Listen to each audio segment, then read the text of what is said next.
Assalamualaikum Waalaikumsalam warahmatullahi wabarakatuh. Alhamdulillah Alhamdulillahilladzi ja'alana min ibadihi shalihin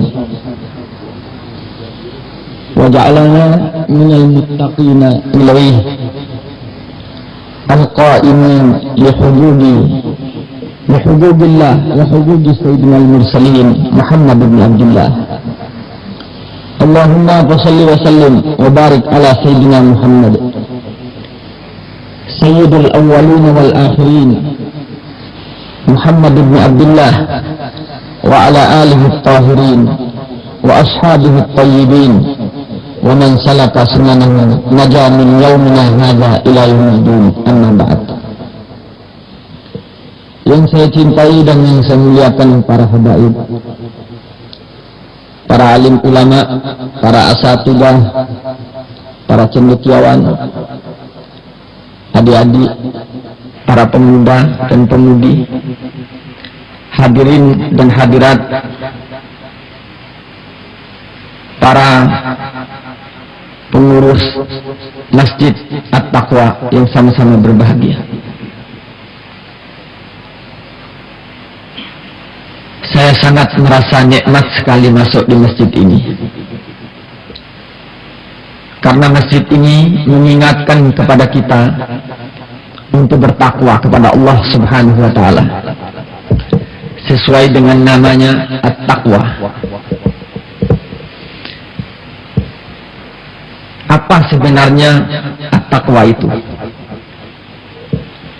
Al-Imam Al-Junaid pernah berkata,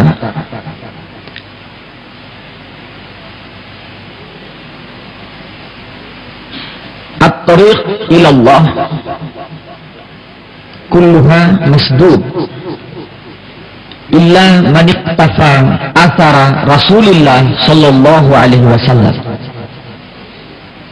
Semua jalan yang menuju kepada Allah, pastilah jalan itu tidak akan sampai kalau tidak mengikuti jejak langkah Nabi Muhammad sallallahu alaihi wasallam. Berkata Al-Imam Ja'far As-Shadiq, Imam Ja'far Shadiq, guru daripada semua a'immah di dalam Al-Madahib. Al-Imam Malik berguru kepada Abu Hanifah. Al-Imam Syafi'i berguru kepada Al-Imam Malik, berguru kepada Al-Imam Muhammad bin Hasan. Al-Imam Ahmad bin Hanbal berguru kepada Al-Imam Syafi'i. Al-Imam Abu Hanifah sebagai guru pertama berguru kepada Al-Imam Ja'far As-Shadiq.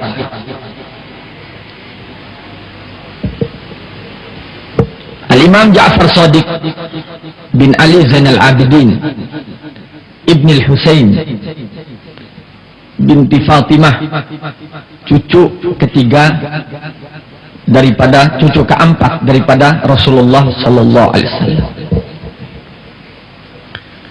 Ini salah seorang imam yang pernah berkata dan membuka ilmu pengetahuan tentang angkasa luar, yang sampai sekarang mempunyai kitab yang disebut The Ja'far As-Shadiq's Books, terjemahan daripada karangan Al-Imam Ja'far As-Shadiq, yang kitab itu sampai hari ini masih ada di museum di New York sana.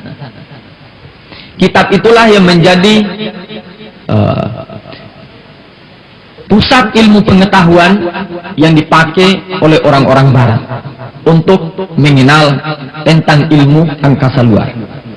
Beliaulah orang pertama yang memberi nama bintang-bintang, dan orang yang pertama yang mengetahui jarak antara satu bintang ke bintang yang lain. Beliau berkata, la zada afdalu minat taqwa. Tidak ada yang paling indah untuk menjadi bekal hidup manusia lebih daripada bertakwa kepada Allah Subhanahu wa taala. Wala syai'un ahsanu minal ilmi. Tidak ada yang lebih indah untuk menjadi perhiasan hidup manusia lebih daripada ilmu pengetahuan. Wala syai'un adarru minal jahli, dan tidak ada yang lebih mudarat untuk menghinggap pada diri manusia lebih daripada kejahilan dan kebodohan. Wala da'un adwa minal kidib, dan tidak ada penyakit, tidak ada bibit penyakit yang lebih berbahaya, tidak ada racun yang lebih berbahaya daripada racun seseorang yang suka berlaku bohong. At-taqwa. Allah Subhanahu wa taala pernah berfirman di dalam ayat sucinya Al-Qur'anul Karim. Bismillahirrahmanirrahim. Laisal birra an tuwallu wujuhakum qibala al-masyriqi wal maghribi walakinnal birra man amana billah wa malaikatihi wa kutubihi wa rusulihi wal yawmil akhir.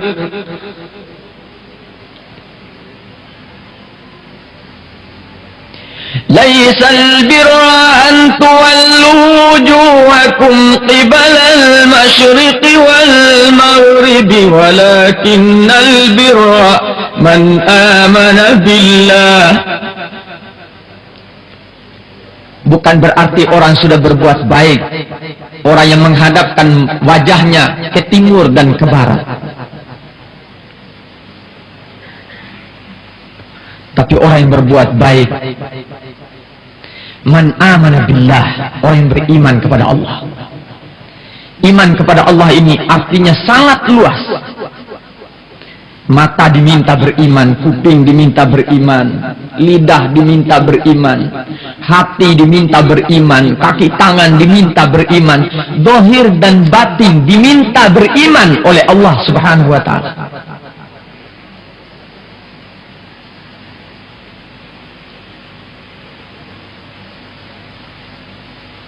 Wal malaikati, beriman kepada malaikat, bahwa dia ada yang melihat kita, yang mencatat kita, akan berjumpa dengan kita, akan ditanya kita oleh mereka juga.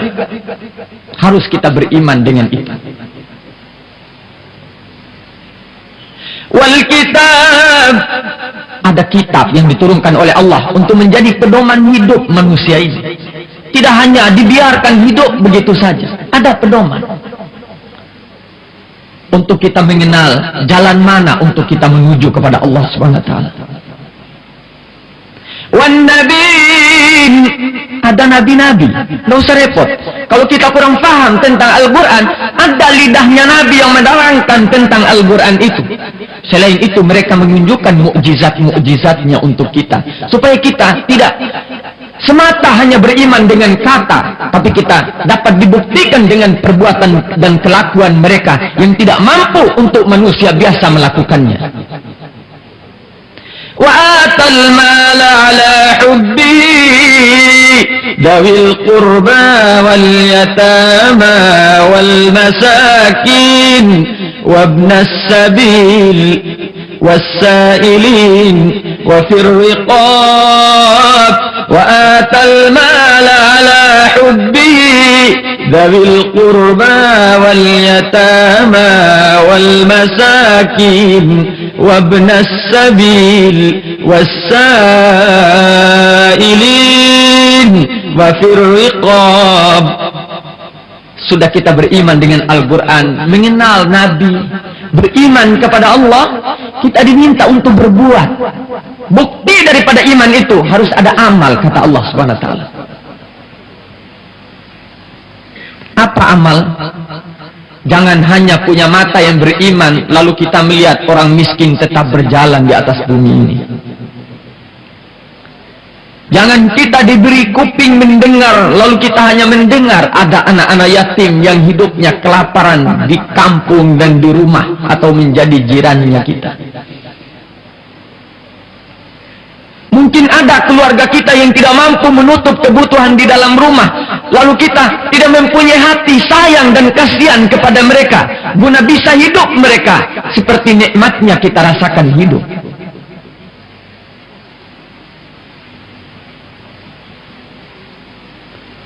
Wabnas sabil, mungkin ada perantau-perantau yang liwat di negeri ini, yang mereka kehabisan ongkos. Perlu kita menunjang mereka. Ajaran Allah Subhanahu wa ta'ala. Wasailin, mungkin ada orang yang datang, assalamualaikum, suaranya tidak mampu lagi dia angkat karena perutnya lapar. Perlu kita mengulurkan tangan untuk memberikan makan kepada mereka itu.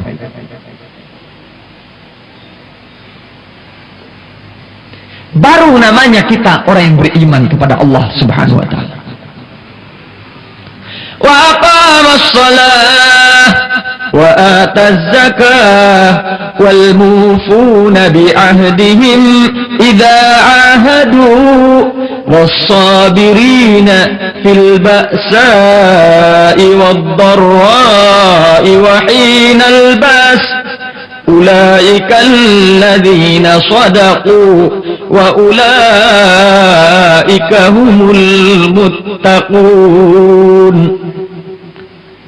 Sudah dia punya diri, dapat mengamalkan perintah Allah itu tadi, dia perhatikan untuk orang, kemudian untuk dirinya menjalankan hubungan dia dengan Allah, melakukan sholat. Dia mempunyai harta yang lebih, wa ataz zakah, dia mengeluarkan zakatnya. Kemudian dia menepati janji dia dengan Allah, karena Allah Ta'ala waktu hidup, waktu menghidupkan dan menciptakan roh manusia, manusia itu punya janji dengan Allah. Ketika Allah bertanya, wahai manusia, wahai roh, kita semua dulu sudah berjanji. Apa janji kita? Kami akan menyembah kepada kamu ya Allah. Dijawab oleh Allah, saya punya janji untuk memasukkan kamu ke dalam surgaku. Ini janji kita dengan Allah. Mereka tepati janji itu dengan Tuhan. Ini orang-orang yang betul, kata Allah. Ulaika humul muttaqun, dan inilah orang-orang yang bertakwa kepada Allah Subhanahu wa ta'ala.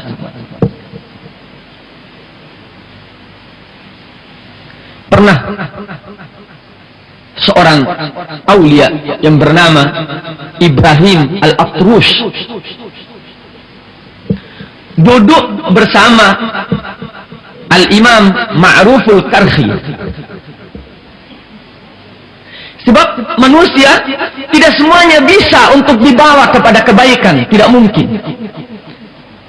Nabi mengaku bahwa manusia ini dulu waktu diciptakan sudah digantungkan di lehernya dosa dan perbuatan salah. Nabi sendiri bisa berbuat salah karena Allah Ta'ala mengampuni dosa yang dulu dan yang akan datang, maka dia menjadi maksum. Tapi manusia biasa seperti kita, biarpun alim setinggi langit, tetap punya dosa dan punya kesalahan kepada Allah Subhanahu wa ta'ala. Al-Imam Ibrahim Al-Atrus ketika duduk dengan Al-Imam Ma'ruful Karhi, lihat beberapa kelompok anak-anak muda bernyanyi-nyanyi sambil bermabuk-mabuk. Kata Imam Ma'ruful Karhi, kata Imam Ibrahim Al-Atrus, wahai Imam Ma'ruf, doakan mereka itu biar dapat bala. Kaifa yajharuna bil ma'asi? Kenapa mereka terlalu menyolok untuk berbuat dosa kepada Allah? Udu alaihim. Kalau orang Arab berkata udu alaihim, alaihim itu doa supaya dapat bala. Tapi Al-Imam Ma'ruful Karhi mengangkat tangan, Allahumma farrihhum fil akhirah kama farrattahum fid dunya.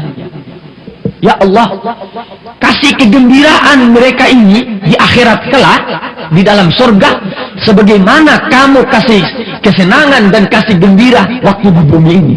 Terperanjat Ibrahim Al-Atrus. Saya minta kau doakan supaya dapat bala orang punya dosa, orang maksiat. Malah kamu berdoa supaya orang ini dapat kesenangan di dalam surga. Model apa kamu ini, wahai Imam Ma'ruf?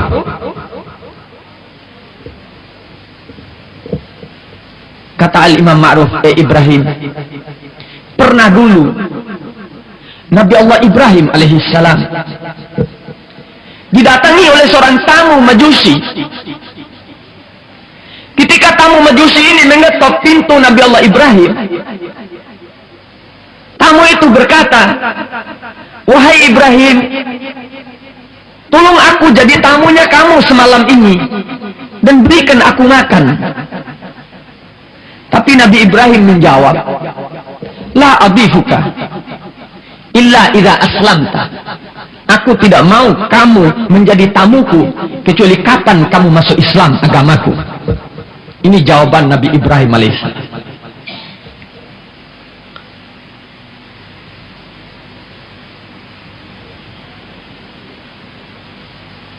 Si Majusi itu langsung berkata,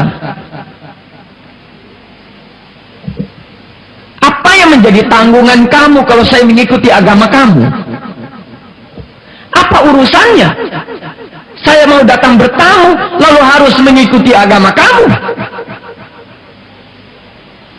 Ditinggalkan oleh orang Majusi itu Nabi Ibrahim. Berjalan pergi dia. Sudah pergi jauh itu Majusi. Turun Jibril, perintah dari Allah Subhanahu wa taala. Menegur Nabi Ibrahim. Ya Ibrahim, nahnu nut'imu 70 sanatan ala hadzal rajul. Nahnu nut'imu ala hadzal rajul 70 sanatan wa huwa kafir. Ibrahim, kata Allah, kami memberi makan orang Majusi itu 70 tahun dalam keadaan dia kafir. Tidak ada saya minta apa-apa dari dia. Gerangan apa kamu? Cuma kasih makan satu malam, laila wahidah, yabifuka hatta yughayyira dinahu. Gerangan apa kamu? Untuk dia minta bertamu satu malam, perlunya kau harus merubah agama dia. Ya Allah, ya Tuhan, sujud Nabi Ibrahim. Lari dia mengejar dan mencari Majusi itu. Sampai dia ketemu. Nabi Ibrahim minta maaf kepada tamu itu. Ditanya oleh Majusi, kenapa kamu berbuat begini? Sedangkan tadi engkau mengusir aku, dan sekarang engkau mencari-cari aku untuk bertamu ke rumahnya kamu. Nabi Ibrahim menjawab, aku ditegur oleh Allah Subhanahu wa taala. Kamu kafir 70 tahun, dikasih makan, dikasih minum oleh Allah, tanpa minta apa-apa Allah Ta'ala kepada kamu. Saya tidak sanggup untuk mengangkat engkau sebagai tamu saya satu malam, dan saya masih meminta engkau untuk merubah agamamu. Aku ditegur oleh Allah perbuatanku ini. Apa kata si Majusi? Wahai Ibrahim, begitu baiknya Tuhan kamu ya. Aku 70 tahun ingkar dengan dia, masih dia berbuat baik kepada saya. Asyhadu an la ilaha illallah wa annaka khalilullah. Masuk Islam dia. Ini rupanya akhlak orang-orang yang bertakwa kepada Allah Subhanahu wa taala, yang bisa merubah keyakinan orang yang enggan untuk memeluk agama Islam. Pasti dia satu kali waktu akan memeluk agama Islam. Makanya Nabi Muhammad SAW selalu menampilkan akhlak daripada perbuatan ibadatnya.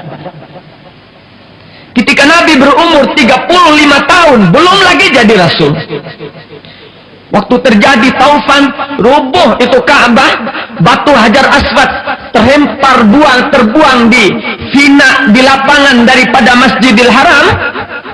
Semuanya kepingin mau mengangkat Hajar Aswad itu setelah Ka'bah dibangun untuk meletakkan di tempatnya. Berebutan gabila-gabila Sehingga mereka berkeputusan siapa yang dahulu masuk di dalam masjid besok subuh, itu yang berhak untuk mengangkat batu. Semuanya diberi tidur oleh Allah hingga matahari sudah terbit, belum ada lagi yang bangun. Yang subuh sudah ada duduk Nabi Muhammad SAW, walaupun Nabi belum mendengar tentang berita kejadian ini. Sampai di Ka'bah, semua pada datang, mereka melihat Nabi Muhammad SAW. Apa pekerjaan Rasulullah? Mereka semuanya menuding dan mengangkat Nabi. Ini yang patut untuk mengangkat Hajar Aswad ke Ka'bah itu. Nabi membuka baju besarnya, jubahnya, taruh, dihemparkan di tanah. Lalu Nabi mengangkat itu batu. Semuanya pada heran apa yang akan dilakukan oleh Rasulullah. Rasulullah memanggil satu-satu kepada kepala kabilah, kepala Bani Quraisy, Bani Hashim, semua dipanggil satu-satu. Suruh pegang ujung daripada jubah Nabi, lalu mengangkat bersama-sama Hajar Aswad itu ke tepi daripada Ka'bah. Baru Nabi mengangkat dan memasukkan di pojok Ka'bah akan Hajar Aswad itu. Mereka berkata, betul-betul Muhammad ini seorang ahli hikmah dan seorang yang sangat bijaksana. Makanya Nabi selalu populer namanya dengan julukan-julukan yang sangat mulia di sisi mereka di waktu itu. Inilah yang menjadi pelajaran untuk kita umat Islam. Bukan hanya sembahyang. Waktu Sayyidina Umar radhiyallahu anhu mengangkat terjadi percecokan antara dua orang, Nabi meminta saksi. Salah seorang mengangkat tangan, saya yang jadi saksi ya Umar bin Khattab. Dijawab oleh Sayyidina Umar, "Ata'rifu hadzal rajul?" Kau tahu, kau kenal orang ini? Iya, saya kenal ya Umar bin Khattab, wahai khalifah, wahai Amirul Mukminin. Kau tahu namanya? Aku tahu namanya. Anta jiranu? Kau jirannya? Ata'rifu madkhalahu wa makhrajahu min baitihi? Kau tahu kalau dia keluar masuk apa urusannya dari rumahnya? Aku tidak tahu ya Sayyidina Umar. Kalau dia pergi jauh, pernahkah berjalan bersama kamu? Dan kau tahu dan kau lihat tentang larak dan perbuatannya? Tidak wahai Sayyidina Umar. Pernahkah kau berdagang dengan dia, berurusan utang piutang, lalu kau tahu tentang amanatnya orang ini? Tidak wahai Sayyidina Umar. Berteriak Sayyidina Umar, sungguh kamu tidak tahu tentang orang ini. Mungkin kamu hanya tahu dia keluar pergi ke masjid, lalu sujud dan rukuk i'tidal, hanya itu yang kau tahu? Iya ya Sayyidina Umar. Itu berarti kau belum tahu betul tentang pribadi daripada orang ini. Tidak berhak untuk kau menjadi saksi terhadap orang ini. Bukan berarti kita kalau sudah melakukan sholat kepada Allah, sudah sujud, sudah sembahyang, sudah ruku, sudah i'tidal, melakukan 5 waktu, berarti kita sudah menjadi orang yang bertakwa atau orang yang beriman kepada Allah. Belum tentu.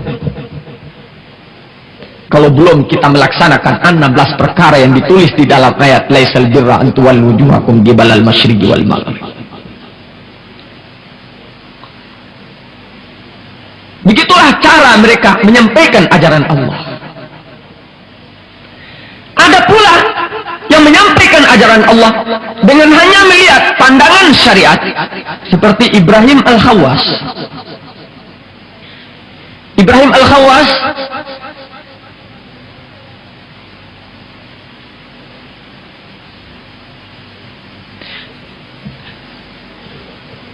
bukan, Abu Ghiyas Az-Zahid.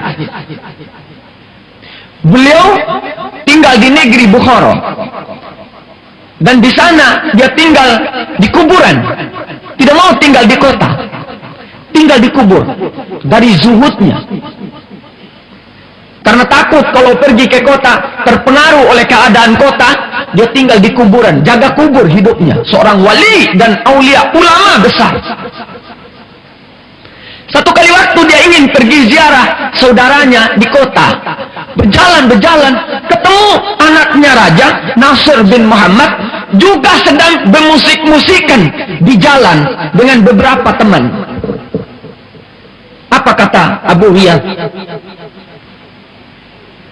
Ya nafsi, wahai diriku, sekarang engkau akan berhadapan dengan sesuatu urusan yang sangat besar. Kalau engkau tidak menghalau perbuatan ini, berarti engkau telah berserikat di dalam perbuatan itu. Dia mengangkat tangan kepada Allah, astainuka ya Allah. Dia ambil satu potong kayu, dikejarnya anak raja itu, anaknya Amir itu. Dibuyarkannya, dipukulnya, semua pada lari pergi istana. Mereka melapor kepada ayahnya, sang Amir. Aduh Amir, ada satu orang itu memukul dan menghalau kami yang sedang bernyanyi-nyanyi. Waktu itu adalah hari ulang tahunnya Amir.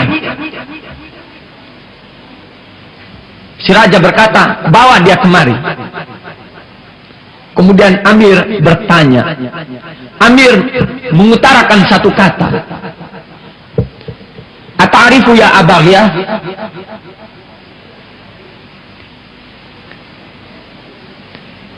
Ketahuilah kamu ya Abu Ghiyah, kalau orang sudah dipanggil untuk menghadap raja, faliyataghadda fi sijn, berarti kamu akan makan siang di penjara.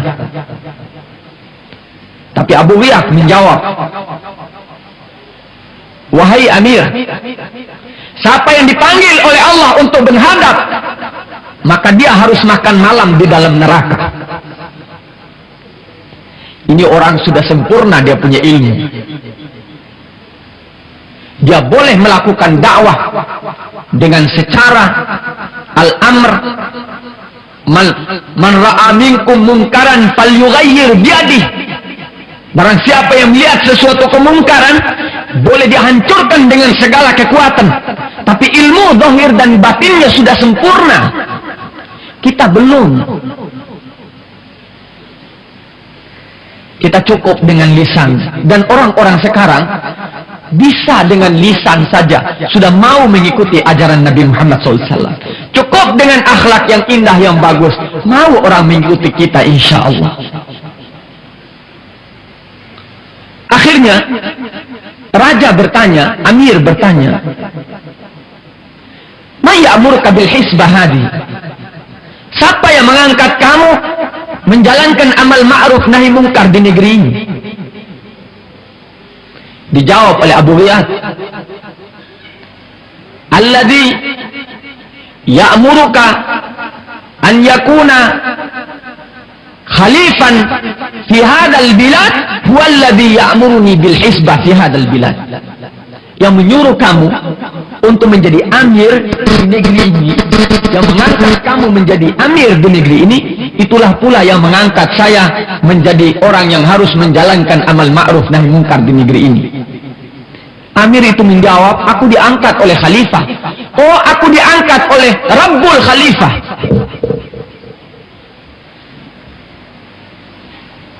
Kalau begitu saya angkat kamu untuk menjadi amal ma'ruf nahi mungkar di negeri Samarkandi saja, jangan di sini. Saya letakkan jabatan untuk menjadi amal ma'ruf di negeri Samarkandi. Kenapa? Sedangkan saya berikan pangkat ini. Kalau kamu yang kasih pangkat ini, satu kali waktu kamu akan mencabut pangkat ini. Tetapi kalau aku diangkat oleh Allah Subhanahu wa taala, selama-lamanya tidak akan dia cabut pangkat ini daripada saya. Satu pelajaran untuk kita, kalau sudah punya takwa kepada Allah, pastilah selalu dia hanya mengenal Allah Subhanahu wa taala dan dia tidak akan takut kecuali Allah Subhanahu wa taala. Akhirnya Amir bertanya, alaka hajatun, apa kamu punya hajat? Dia bilang iya, saya punya hajat. Uktubli risalatan ila Malik Khazinin Nar Allah yu'adzibani. Tolong tuliskan surat kepada malaikat Malik yang jaga neraka supaya jangan adab saya nanti di yaumil qiyamah. Oh, ini saya tidak bisa berbuat begini, wahai Abu Ghiyah. Kalau ini tidak bisa, tolong radda alayya syabab, kembalikan saya supaya jadi muda kembali. Itu pun aku tidak bisa untuk berbuat. Kalau begitu saya kembali kepada Allah Subhanahu wa taala saja yang memegang segala urusan. Dia apa yang saya minta pasti dia kasih. Dia lepaskan Amir, tidak ada urusan dengan dia. Karena dia tahu betul tentang Allah Subhanahu wa taala. Mengenal betul kepada Allah Subhanahu wa taala. Pernah salah seorang aulia ditanya, Kaifa an nakuna? Bagaimana cara untuk kami bisa mengenal Allah? Bisa mengenal at-thariq ilallah, bisa mengenal dan bisa tahu jalan untuk menuju Allah. Dijawab oleh aulia itu, kau harus kenal kepada Allah, baru kau tahu, baru kau bisa menemui jalan untuk menuju Allah Subhanahu wa taala. Jadi kalau hidup kita masih ada sanksi lapar, takut tidak makan, lapar takut mati, takut menjalankan sesuatu yang benar, berarti kita itu belum betul-betul mengenal dan belum betul-betul bertakwa kepada Allah Subhanahu wa taala. Ibrahim Al-Khawas, tiga manusia ini sama-sama menunjukkan perbuatan untuk menjadi suri tauladan kita, karena mereka tiga-tiga juga sama mengikuti pekerjaan Nabi Muhammad SAW. Ibrahim Al-Khawas pernah didatangi oleh seorang majusi. Si majusi ini meminta kepada Ibrahim Al-Khawas supaya menjadi temannya. Kata Ibrahim Al-Khawas, baik. Setelah 7 hari berteman, si majusi ini berkata, sudah 7 hari kita ini tidak makan, tidak minum. Lapar aku ini. Tunjukkan keramatmu, wahai Rahibul Hanafiyah. Mana keramat kamu yang kau mengaku dirimu orang yang suci kepada Tuhanmu itu? Ibrahim Al-Khawas mengangkat tangan berdoa kepada Allah, ya Rabbi la tufaddihni fi wujuhi hadal kafir. Ya Allah, jangan engkau bikin malu aku di hadapan orang kafir ini. Tahu-tahu di depan mereka muncul satu talam nasi, roti, minuman, anggur, dan segala makanan. Terkejut si majusi ini. Luar biasa kamu, berdoa langsung diterima oleh Tuhan.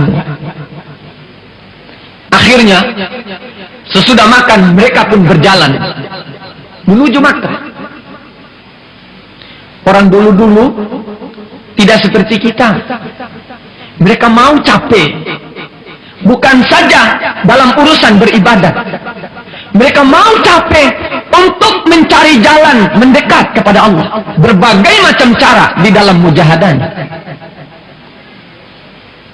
Sudah berjalan 7 hari, fabadarahul Imam Ibrahim Al-Khawas. Sudah 7 hari berjalan, Ibrahim Al-Khawas mendahului permintaan. Sekarang giliran kamu. Wahai rahib, sama-sama rahib. Yang ini rahibnya Islam, yang ini rahibnya Majusi. Sekarang giliran kamu menghadirkan makanan. Si Majusi itu melepaskan ikat pinggangnya, kemudian dia pegang tongkatnya, lalu mengangkat tangan. Tahu-tahu timbul 2 talam, bukan 1 talam. 2 talam penuh dengan makanan, 2 kali lipat semua daripada doanya Ibrahim Al-Khawas. Tercengang Ibrahim Al-Khawas. Ya ilahi, tambah malu aku ini kepada orang Majusi. Saya doa engkau kasih hanya 1 talam. Si Majusi yang minta kau kasih 2 talam. Aku tidak mau makan ya Allah. Tidak mau makan Ibrahim. Si Majusi ini minta silakan makan sudah. Tidak, aku tidak mau makan. Tolong kau makan. Berulang-ulang diminta untuk makan. Ibrahim Al-Khawas tetap tidak mau makan. Akhirnya Majusi ini berkata, kalau kau makan akan kuberitahukan tentang 2 perkara. Apa kata Ibrahim Al-Khawas? Tidakkah engkau tahu? Aku sekarang sudah mengucap asyhadu an la ilaha illallah wa asyhadu anna Muhammadar Rasulullah. Kemudian saya berdoa, ya Allah, apa isi daripada hati Ibrahim Al-Khawas ini supaya engkau berikan ya Allah. Jadi kau juga tadi dulu pernah minta 1 talem, saya tadi tidak minta 2 talem. Karena saya minta menurut isi hati kamu, Allah Ta'ala kasih 2 talem karena saya sudah beriman kepada Allah Subhanahu Wa Ta'ala. Kalau orang itu baru mengucap 2 kalimat syahadat, semua permohonan dan permintaannya dikabulkan oleh Allah. Kenapa kita yang sujud tiap hari 5 waktu, apa yang kita minta belum juga dikabulkan oleh Allah? Apa kesalahan kita? Kalau dosa, dia sudah dari dulu berdosa, baru mengucap, belum sembahyang dia, belum berzakat, belum haji, belum pernah berbuat yang baik, hanya mengucap 2 kalimat syahadat. Kenapa permintaannya 2 kali lipat diberikan oleh Allah Subhanahu Wa Ta'ala? Karena imannya betul-betul dengan Allah, takwanya betul-betul dengan Allah, yakinnya betul-betul dengan Allah. Nah, kita sembahyang Allahu Akbar, ditunggu oleh malaikat, mau dicatat khusyuk sembahyangnya. Tahu-tahu sembahyangnya semua buyar. Sembahyang maktab, sembahyang tertapis, sembahyang kaset, sembahyang kursus, sembahyang macam-macam yang diingat di waktu sembahyang, sehingga sembahyang kita sia-sia di sisi Allah Subhanahu Wa Ta'ala. Doa apa yang bisa dikabulkan oleh Allah? Dan doa pun kita belum betul yang seharusnya bisa diterima oleh Allah. Kita selalu berdoa, apalagi yang bisa bahasa Arab, doanya indah untuk didengar. Bismillahirrahmanirrahim, alhamdulillahirabbil alamin, hamdan yuwafi ni'amahu yukafi mazidah. Wah, hebat kita lihat. Anta ja'alana min ibadikas salihin. Tapi doanya bukan dia mau didengar oleh Allah, mau didengar oleh yang bilang amin ini. Mana mungkin Allah Ta'ala mau kabulkan itu doa? Biar lagi doa 100 tahun diulang-ulang, tetap tidak mau diterima oleh Allah. Karena Allah Ta'ala bilang, bukan ini doa untuk saya, doa untuk yang dengar yang bilang amin ini. Bismillahirrahmanirrahim.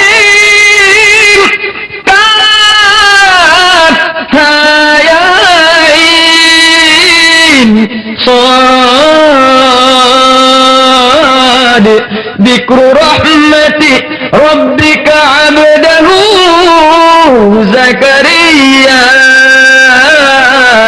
idnada rabbahu nidaan khafiyya. Contoh doa Nabi Allah Zakaria alaihissalam.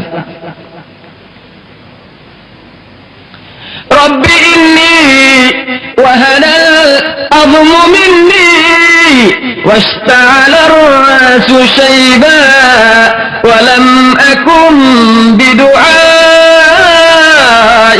rabbi syaqiyya.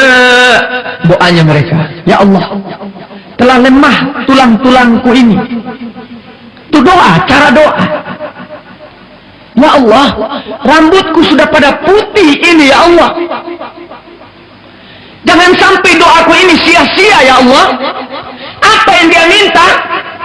Karena dia sudah berumur lanjut, belum punya anak. Tahu itu Allah. Oh, mau punya anak Zakaria ini. Dikasih anak oleh Allah Subhanahu Wa Ta'ala. Tapi kita tidak. Assalamualaikum warahmatullahi wabarakatuh. Subhanallah. Alhamdulillah. Allahu Akbar, Allahu Akbar. Nangis meleleh dia punya anak. Ya Allah, kasih aku uang ya Allah. Tolong aku bisa bayar utang ya Allah. Tuhan bilang kamu bikin goblok aku. Kan tahu Tuhan apa isi hati kita. Kenapa mesti kita kasih tahu? Wa huwa alimun hakim. Maha tahu dan maha bijaksana Allah. Tapi kita, ya Allah kasih aku uang ya. Ya sudah dikasih. Jangan minta uang dari Allah. Jangan minta supaya bisa bayar utang dari Allah. Beritahukan kelemahanmu, ketiadaanmu, kemiskinanmu, kekuranganmu di dalam beribadat dan mendekat kepada Allah. Baru Allah Ta'ala mau menerima doa dan permohonan kita kepada Allah. Al-Imam Ghazali memberi contoh tauladan untuk berdoa supaya dengan suara yang rendah, betul-betul tawaduk kepada Allah, khusyuk, kau hubungkan dirimu hanya dengan Allah. Kemudian memberikan bahasa yang jangan terlalu pasti kepada Tuhan. Kasih bahasa yang samar-samar. Di situ akan Tuhan mengetahui tentang niat dan tujuan kita. Dan baru Tuhan itu senang untuk mengabulkan kita punya permohonan. Di mana-mana Nabi SAW pernah memberikan percobaan doa. Tidak ada yang Nabi meminta dengan secara terang-terangan hanya urusan umat kita ini saja. Tidak ada. Semuanya dengan penuh tasbih, dengan penuh percontohan, dengan penuh perumpamaan, dengan kata-kata samaran. Itu doa Nabi Muhammad SAW. Mentauladani doa Nabi-Nabi sebelum Nabi Muhammad SAW. Justru itu, wahai bapak dan saudara, adik-adik yang sama-sama berbahagia, marilah kita mencoba bagaimana untuk membina menjadi orang yang bertakwa itu. Tentu harus dengan cara perlahan-lahan, cara yang satu persatu, jangan sekaligus, tidak kuat manusia.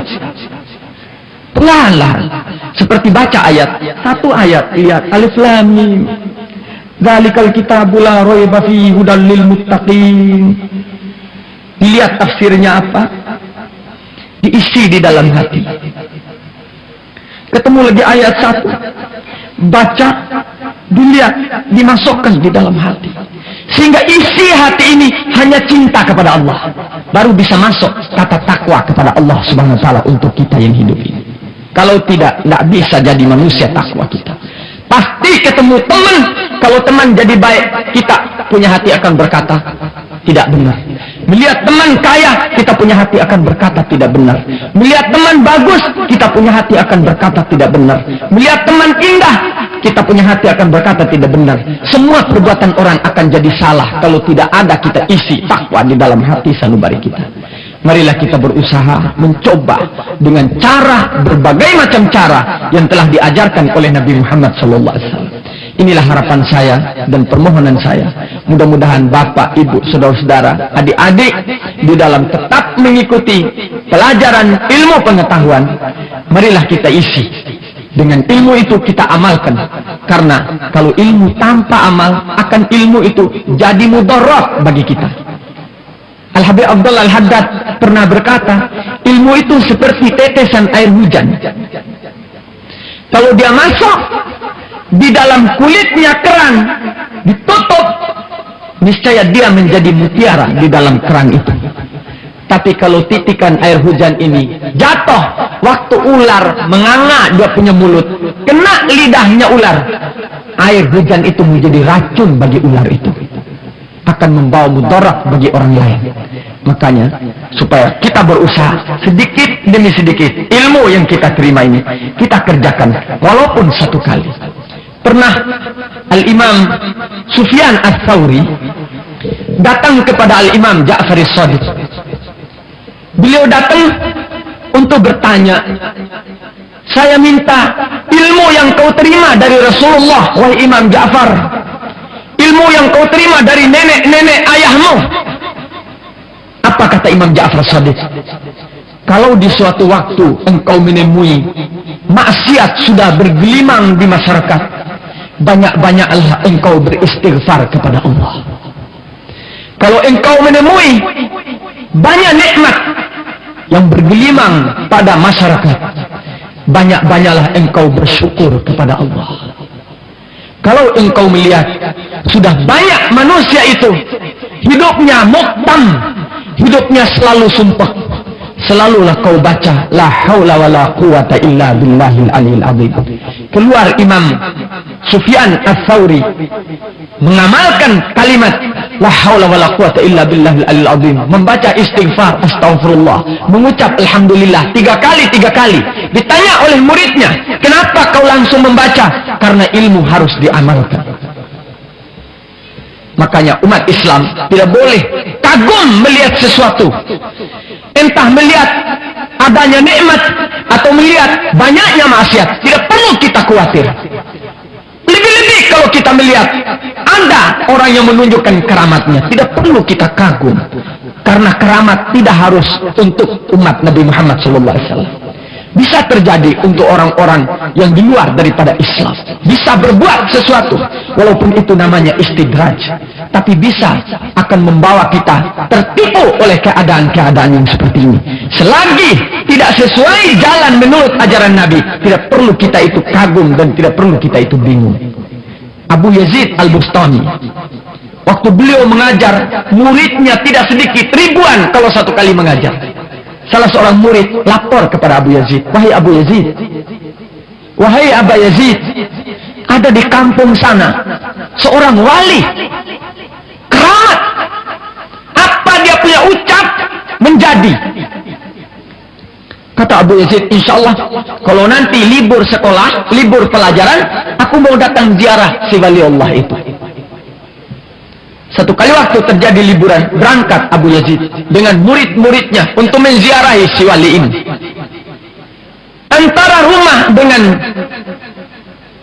Antara rumahnya wali ada satu masjid yang tempat dia selalu datang beribadat kepada Allah. Ditanya oleh Abu Yazid, aina wali Allah? Mana si wali Allah itu? Masih di dalam rumahnya Abu Yazid. Ditunggu, dekat tuh rumahnya. Sampai di halaman masjid, ya tamahat, beludah dia di halaman masjid. Abu Yazid Al-Bustami langsung balik kanan. Tidak pakai tanya, tidak pakai salam, langsung pulang ke rumahnya. Tidak jadi bercakap dan tidak jadi ziarah si wali ini. Sampai di rumah, ditanya oleh muridnya, wahai Abu Yazid, kenapa engkau tidak bersua dengan dia, tidak berjabatan tangan dengan dia, tidak kasih salam sama dia, sedangkan kamu tadi berniat untuk menziarahi dia?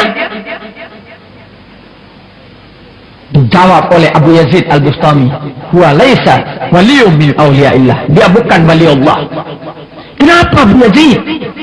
Dia selalu punya bicara makbul dan jadi. Tidak jadi wali kecuali orang yang betul-betul mengikut Nabi Muhammad dan orang yang bisa jaga rahasia Allah. Mana mungkin dia jadi wali? Dia berludah di halaman masjidnya Allah, di halaman rumahnya Allah.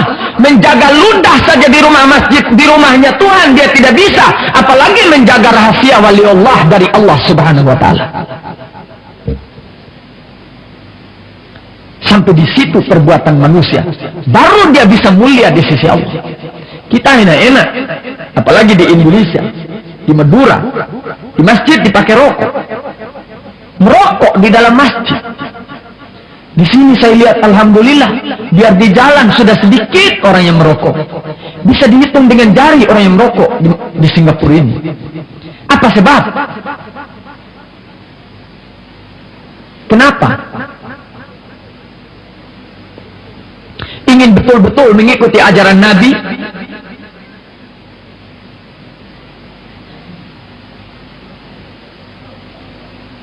salah satu perbuatan yang membawa kepada jauhnya manusia dengan Allah adalah merokok. Saya tidak perlu memperbincangkan soal ganja. Kalau ganja itu sudah top, itu tidak dilakukan kecuali oleh iblis, itu ganja. Kalau manusia tidak bakal ganjaisme, morfinisme, itu tidak mungkin. Kalau ada manusia ganjaisme, morfinisme, itu bukan manusia itu. Iblis yang menyerupai manusia. Kebetulan badannya manusia, tapi di dalam dia punya jiwa adalah iblis dan syaitan.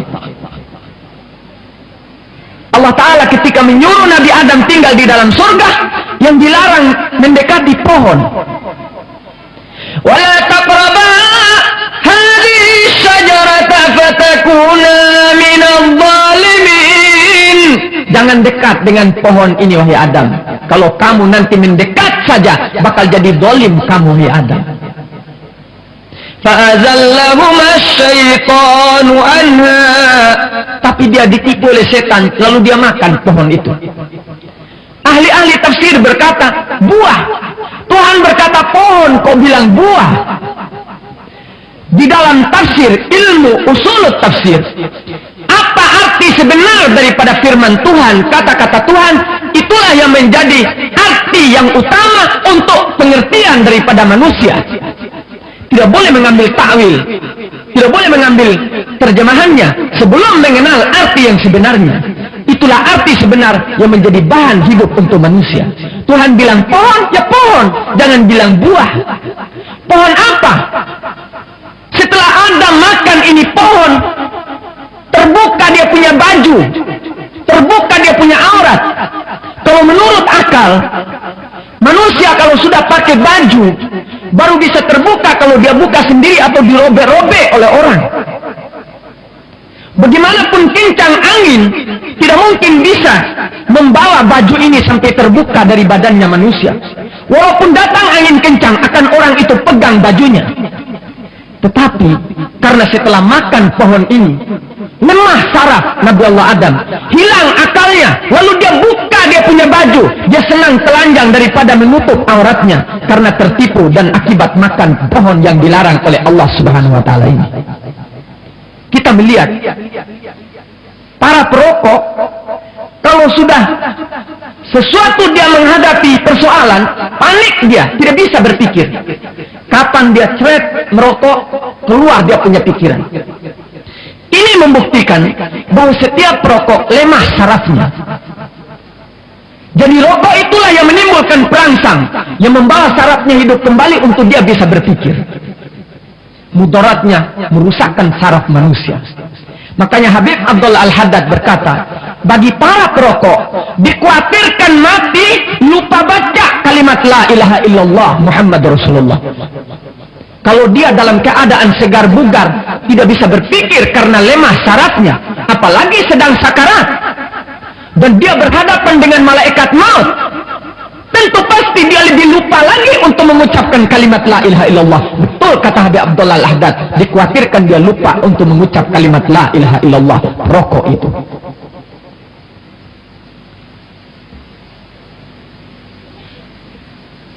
Kemudian setiap perokok pasti tidak mengenal kebersihan. Nabi pernah duduk di dalam masjid, masuk seorang sahabat, la yadkhulu alayya qulhan, kata Nabi, jangan masuk di dalam masjid Allah ini orang yang bau busuk mulutnya. Waktu itu seorang sahabat bukan merokok, makan bawang, kasihan. Makan bawang. Bawang mentah makruh hukumnya di dalam agama. Kok jadi-jadi kita pandai berkata rokok makruh, tidak haram. Dilarang masuk di dalam masjid orang yang bau busuk mulutnya. Adakah para perokok itu yang mulutnya harum akibat bau tembakau itu?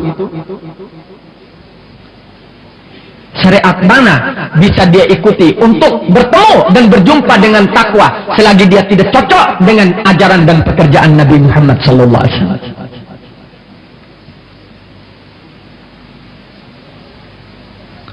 Kalau menurut ilmu dokter, kedokteran semua sudah mengenal, bisa mendatangkan kanker, bisa mendatangkan ini, bisa mendatangkan penyakit judam, bisa mendatangkan, itu urusan dokter.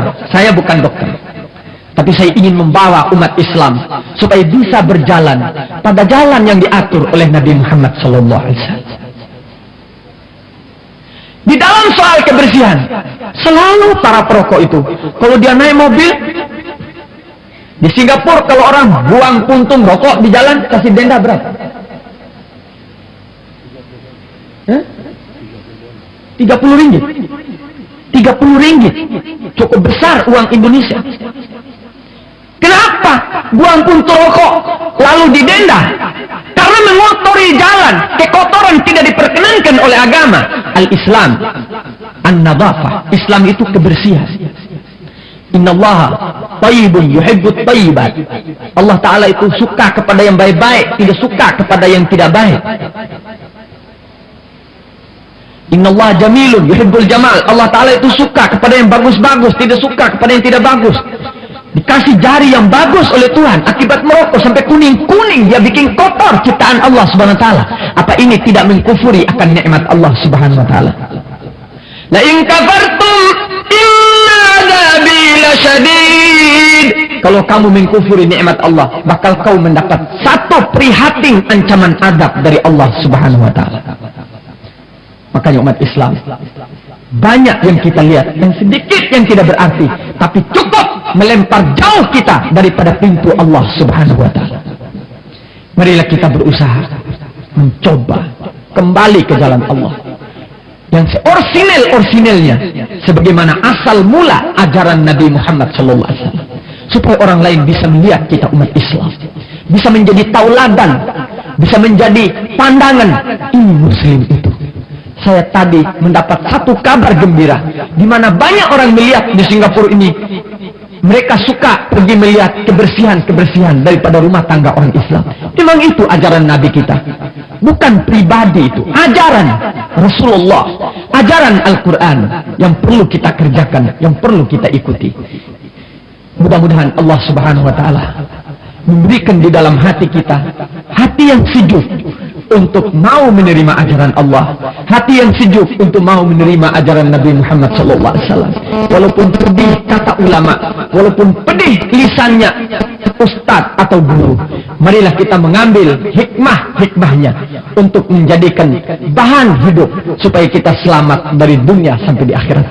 Kami kepingin untuk mempunyai teman-teman yang sama derajat dan pangkatnya dengan kami, supaya tidak sulit ulama-ulama nanti di yaumil qiyamah mencari-cari di mana umat Muhammad, di mana muridku dulu, di mana temanku dulu. Karena ulama nanti di yaumil qiyamah tidak boleh masuk surga oleh Allah. Suruh lihat dulu murid-muridnya. Jangan bikin sengsara ulama, kasihan ulama. Biarlah kita cepat-cepat sama-sama masuk. Karena nanti kalau Tuhan melihat ini ulama, ini guru, ini ustaz, suruh duduk dulu, suruh tunggu dulu. Isfa'uli ummatik, suruh kasih syafaat kepada murid-muridnya, suruh kasih syafaat kepada umat-umatnya. Tapi kalau ada umatnya yang banyak terlalu berbuat salah kepada Allah, apa ulama itu harus tunggu 1000 tahun kapan keluar murid itu dari neraka jahanam? Kasihanilah ulama-ulama ini, wahai umat Islam. Kasihanilah guru-guru itu, kasihanilah ustaz-ustaz itu. Karena mereka menyampaikan menurut ajaran Allah dan ajaran Nabi Muhammad sallallahu alaihi wasallam. Sallallahu ala Muhammad sallallahu alaihi wasallam. Sallallahu ala Muhammad sallallahu alaihi wasallam. Sallallahu ala Muhammad sallallahu alaihi wasallam. Sallallahu ala Muhammad sallallahu alaihi. Ayuhan Nabi, ahlan bimuhyaka wa sahlan, fukta kulla